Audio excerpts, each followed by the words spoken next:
Inilah headline news pukul 7 waktu Indonesia Barat. Politikus Partai Demokrat Edi Baskoro Yudhoyono atau Ibas mempertanyakan pernyataan Presiden Joko Widodo terkait dugaan adanya aktor politik dalam aksi damai di Istana Negara 4 November lalu. Dalam kunjungan kerjanya di Trenggalek, Jawa Timur, Senin sore, Edi Baskoro Yudhoyono mengatakan pihaknya membutuhkan kejelasan terkait pandangan Presiden tersebut sehingga tidak menimbulkan kegaduhan politik nasional. Ibas mengaku, akibat pernyataan Presiden Jokowi muncul persepsi yang beragam di kalangan masyarakat. Bahkan banyak yang mengarahkan tudingan itu kepada Presiden ke-6 Republik Indonesia, Susilo Bambang Yudhoyono. Ibas meminta agar Jokowi tidak mengubah persepsi publik dan mencari siapa pelaku demonstrasi, namun tetap fokus pada aspirasi yang dibawa demonstran pada 4 November lalu. Jadi sangat tidak mendasar ketika Pak SBY sudah tidak menjadi presiden, dianggap atau difitnahkan seolah-olah beliau sebagai aktor. Antasari Azhar menggelar perpisahan di hari terakhirnya menjalani masa asimilasi di sebuah kantor notaris di Tangerang, Banten. Antasari akan bebas pada Kamis 10 November mendatang. Antasari Azhar terpidana kasus pembunuhan Direktur Raja Wali Putra Banjaran Nasaruddin Zulkarnain menjalani aktivitas terakhirnya di sebuah kantor notaris di Tangerang, Banten selama menyelesaikan masa tahanannya. Antasari yang divonis 18 tahun penjara telah menjalani proses asimilasi selama 10 bulan. Antasari dipastikan menerima pembebasan bersyarat setelah menjalani masa hukuman 2/3 masa penahanan. Antasari akan bebas dari penjara pada Kamis 10 November mendatang. Antasari mengaku melakukan perpisahan dengan teman-temannya di kantor notaris. Selasa besok, Antasari akan menggelar syukuran di Lapas Tangerang dengan mengundang Ustadz untuk memberikan tausiah. Antasari memutuskan beristirahat dan beraktivitas di rumah selama 3 bulan setelah bebas dari penjara pada Kamis mendatang. Tadi kita perpisahan internal, ya terima kasih atas kerjasama selama ini. Mulai besok saya tidak atur lagi, acara saya jalan. Besok saya perpisahan dengan teman-teman warga binaan, dengan mengundang Ustadz Cepot. Kenapa undang Ustadz? Mereka perlu juga siraman rohani. Terus tanggal 10, saya pulang.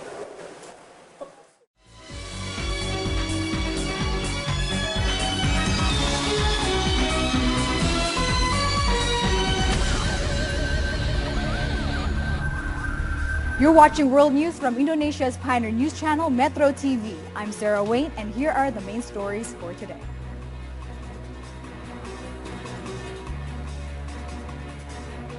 Basuki Cahayapurnama is the first ethnic Chinese and Christian governing the capital of Indonesia. But his ethnic background and religion have been a source of controversy.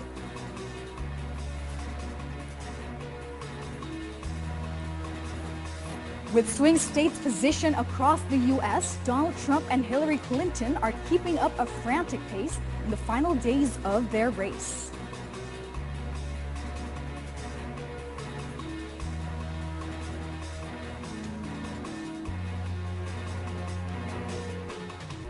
The Secretary General of Interpol used the opening of the organization's 85th General Assembly in Bali on Monday to call for more exchange of security information to fight terrorism. The three-day event, which is led by Interpol President Mireille Balestrazi, will focus on finding ways to combat international terrorism, organized crime, and cybercrime. 1,200 delegates from 167 countries are attending the event. The Indonesian Vice President Yusuf Kala spoke at the ceremony, saying the eradication of cybercrime requires global action.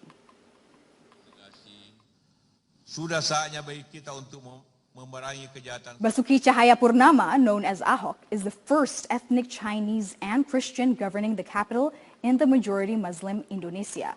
He's popular and is running for re-election in February, but his ethnic background and religion have been a source of controversy. Tight security at the Presidential Palace in Jakarta. 3 weeks ago, thousands of protesters vented their anger against Jakarta's governor for questioning the meaning of a Quranic verse. During a recent election event, the capital's Christian governor, known as Ahok, had urged voters not to believe a statement by religious scholars that according to a verse in the Quran, Muslims can't be governed by a non-Muslim. A radical group, the Islamic Defenders Front, filed a case for blasphemy against the governor, and other groups have called for his arrest. We don't want the president to just give us promises. We want to see Ahok arrested and put in prison. If not, then we won't back off, even if we have to stay the night, until we see with our own eyes that Ahok is arrested and put in prison.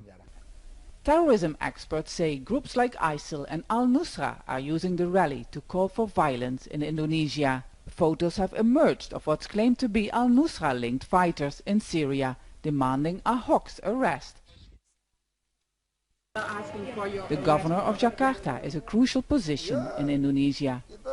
Ahok, who is leading the poll, says he's ready to face any legal process. I think the most important for this country is law enforcement. So I will subdue to what the law wants. You already apologized, but Muslim groups are still angry. What do you want to say to them? Don't ask me. I never mean to blasphemy because I have my family. I have my mom is a Muslim. I have a brother is a Muslim. I live in a 93% Muslim in my hometown. And I also be a regent or mayor in my hometown for 93% Muslim. With tension rising ahead of the governor's elections in February, there's not only fear of violence, but also over increasing anti-Chinese and anti-Christian sentiment. Hundreds of Hong Kong protesters are angry at China's decision to intervene in a row over whether two pro-independence lawmakers should be barred from the city's legislature. Hong Kong's pro-Beijing government is trying to bar newly appointed pro-independence legislators Bagyo Leng and Yao Wei-ching from their taking seats in the Legislative Council after they deliberately misread their oaths of office last month. As fears grow that Beijing is tightening its grip on the city, China announced that council members must swear allegiance to the Hong Kong Special Administrative Region of the People's Republic of China. U.S. envoy for the anti-Islamic State coalition, Brett McGurk, has spoken that the current coalition operation to drive Islamic State out of Mosul is ahead of schedule, and the cooperation between Iraqi security forces and the Kurdish Peshmerga is totally unprecedented. VOA's Latika Hoke has the details. Islamic State is putting up fierce resistance in Mosul, but there are concerns the militants who have held Iraq's major city for 2 years may try to flee to Raqqa. We are not going to allow Daesh to have sanctuary anywhere else, either on that map or around the world. So today you may have seen the initial phase of operations to liberate Raqqa have begun. Earlier Sunday, a coalition of Kurdish, Arab and Christian forces announced that the operation to liberate Raqqa, dubbed the Euphrates Rage, had officially begun. The operation started on the night of Saturday, November 5, 2016, when the Euphrates Rage Operation Room was formed to lead the liberation campaign and to coordinate between all participating factions and fronts. The Syrian anti-Islamic State force says its campaign is not linked to the fight for Mosul. A spokesman for the group expressed hope that neighboring Turkey will not interfere.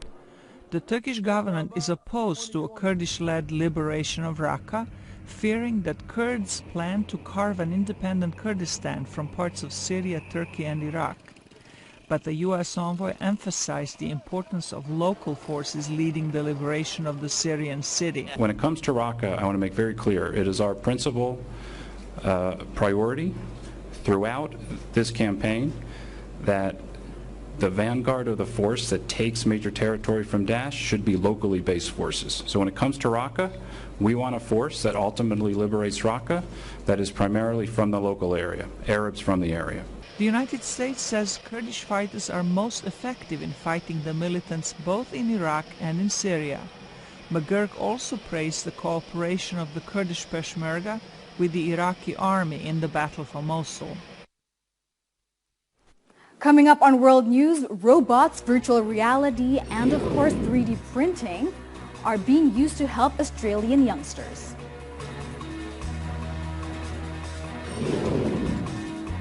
50,000 runners participated in the world's largest marathon on the weekend.